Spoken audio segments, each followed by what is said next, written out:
All right, so I took the liberty of breaking down all of the ICT concepts that happened from Monday to Friday of last week, right? And the trading period that you're looking at right now is Friday's trading price action, right? From 9:30 all the way to 12, right? So let's zoom in so we can get right to price action to understand how can we take these ICT concepts, right? And so we can capitalize off of it, right? So we have right here at 9:30, we get a bearish candle, displacement down, come back up, right? The first thing you really want to do is find the first presented fair value gap, right? So you want to be patient, right?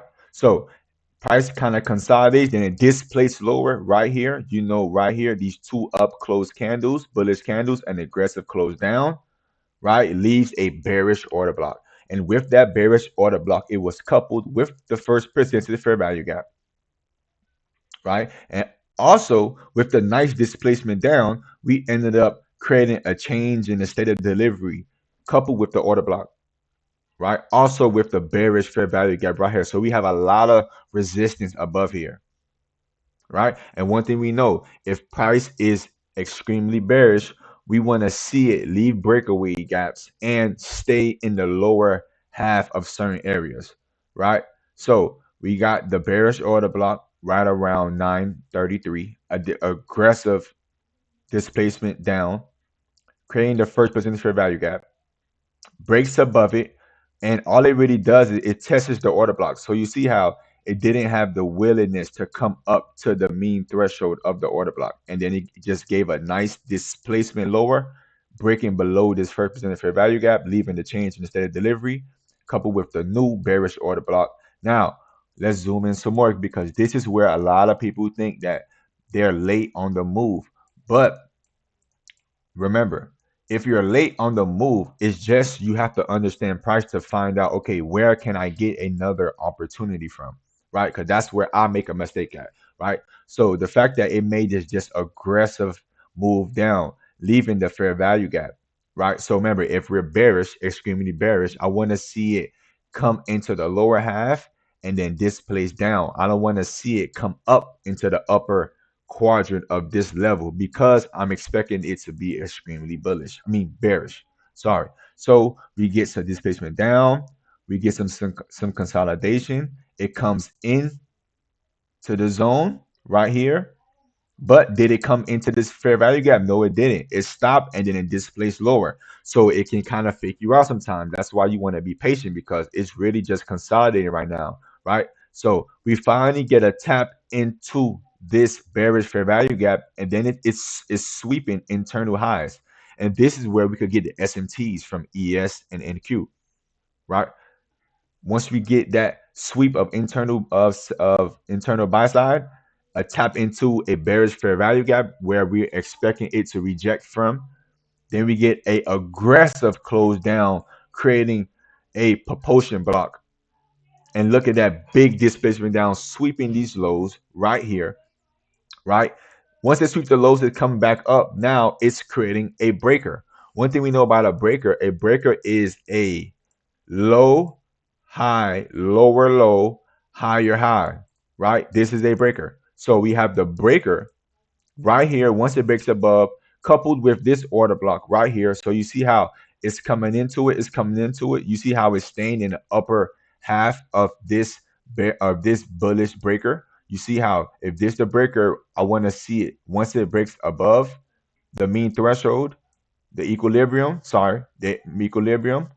I want to see it stay up here, and I want to see the lower half offer support to take us higher. And that's how we get a displacement higher, creates the breakaway. We get one tap back into it, displacement above. This is the order block right here. This down close candle in the upper half of this breaker, creating the fair value gap, break again, leaving the fair value gap. Now I don't even want to see it come back into this zone, right? But the thing is that you want to be patient. This is hindsight. That's why the more you write these things out, the more you draw these ICT smart money concepts out, the more you'll be able to actually, take advantages of these moves. And then we get the order block, and you see how.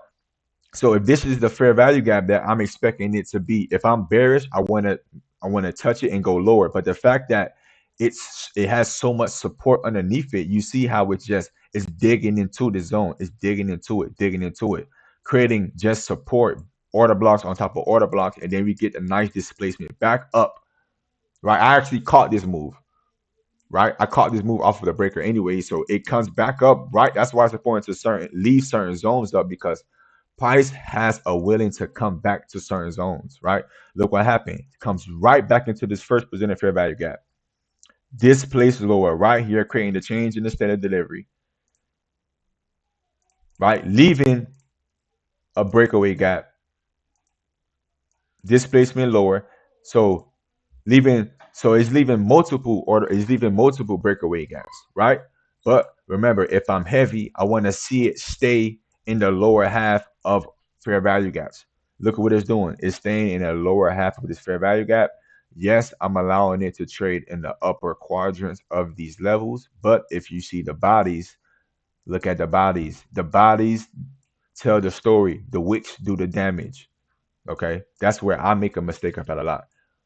Make those mistakes a lot. Sorry. So once we get it respecting this lower half of this fair value gap, showing that it's not even willing to come back into this level, which is the breakaway lift two breakaways. But look what we got here. We have a low, high. Sorry, we got a high, low, higher high in the area where I'm expecting it to reject that displacement lower, right? So now look, if this is the low right here, right? Let's draw this out. If this is the low candle of this breaker, look what happens. Comes into the most sensitive part of the breaker right here, displace lower, right? So this is Friday's price action, right? Let's go to Thursday's price action. I drew all these. So when I'm doing this, I'm drawing these levels out. So basically I can get better with them.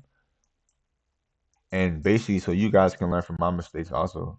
Right. So one thing we got here, what we have here, we have the opening range. 9:30 is right here. This is Thursday's price action from 9:30 to 12. Today, on this day, it was a lot of consolidation in the opening range, right? We having it just consolidating, just going back and forth, right? That's why sometimes it's important to wait till after 10 o'clock. When we get after 10 o'clock, we get a sweep of buy side. Then we get the change in the set of delivery, also a order block, displacement all the way lower, right? Some days it's just not going to be as pretty as other days. That's why you have to be patient, right? Because after this move, that was it. This move happened after 12 o'clock. So this is my trading window. So I'm not sure if I caught a trade on this date. I'm not sure. But I definitely did awesome this week. Like last week was horrible. This week was tremendous. And I think it's because I didn't trade real money. Right now I'm in the stage of when I'm trading the prop firm, when I'm trading without no real context to it, I'm I'm killing everything. But the moment I go right to real money, and then once I pass the prop firm, and now it's time to cash out, that's when everything changes. I start over trading. I start thinking too much. So that's why it's important to actually just understand where you make your mistakes at, and continue to just minimize those mistakes because we're human. We're gonna make mistakes, right? So one thing about trading, you can't let the mistakes scare you out of the game, right?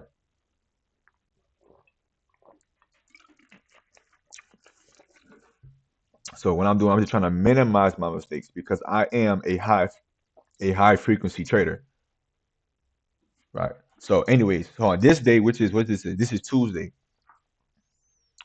What we get on Tuesday. That's why sometimes you want to you want to watch pre-market also because look what happened on Tuesday. Look at this move. Oh my God, look at this move. We get a sweep of liquidity right at market open, and this is where the S&Ts come into play at. This is why I love trading with S&Ts from ES and NQ because you're able to catch the protected high, right? Look what happened.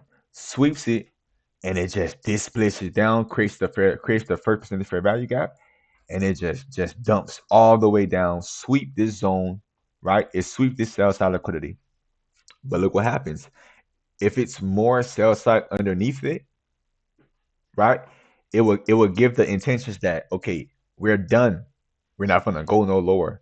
But what it's doing is basically just generating liquidity. Remember, the market does four things at all times, right? It generate the highs and lows, which is the liquidity. Then it hunts the highs and lows, right, which is the sweeps, and then it rebalances to an inefficiency, which is a gap, and then it rebalances to equilibrium of the range, which is 50, which is it comes back to 50% of the range, right? So price is always doing that at every moment of the day, right? So what smart money concepts, what it does is it'll stop right here, knowing that it's more, knowing you see, knowing that it's more sell side beneath us, right? Given the intention that okay, we're done. That's where you get the SMTs, right? Anyways, sweeps it, displace backs up into the first percent fair value gap, breaks above it. But do we take out this high? No, it didn't. Stop right here, displace lower, creates a change in the state of delivery, and then it just dumps. Oh my gosh, it just dumped so far. And I just wish some days I could just be a part of this move because these moves are just like diabolical. Right. So we got one more day. We got one more, which is Monday's trading day. And look at this. Look at Monday. Look at Monday. So I definitely caught this play on Monday. Look at this. So we get the order block right at 9:30. Right. Bearish candle. Aggressive close above. Now look at it. Look at. So let's zoom in some more. So now look. It creates the order block. We got the bearish candle. We got the close above right here. Bam. Now remember, this is the most important part of the order block.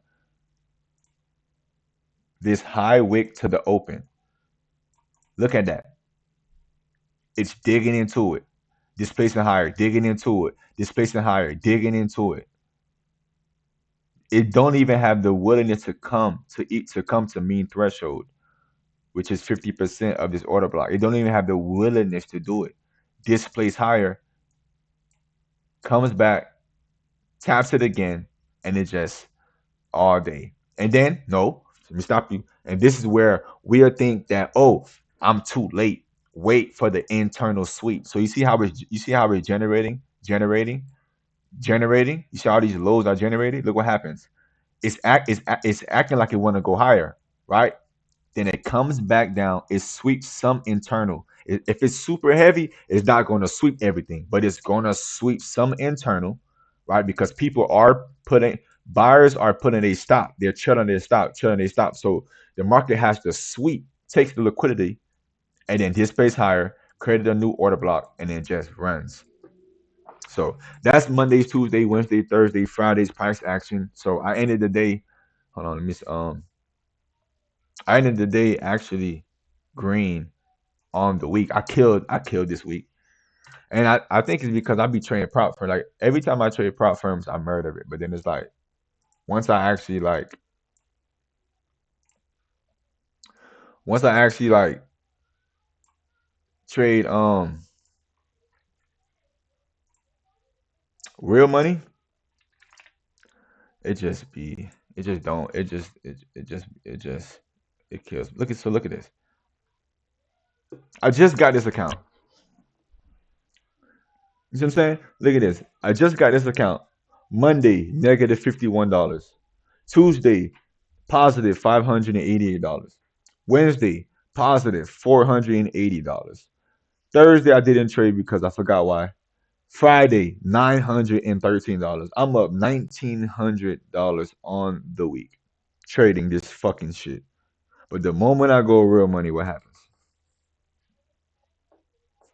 The moment I passed this prop firm like goddamn 9, 10 times already. Have not have a cash out yet. Most people struggle with passing it. I'm struggling with cashing out from it. Like passing it is fucking easy. Not okay, it's not easy, but it's because of the way I trade. So that's what I'm working on right now.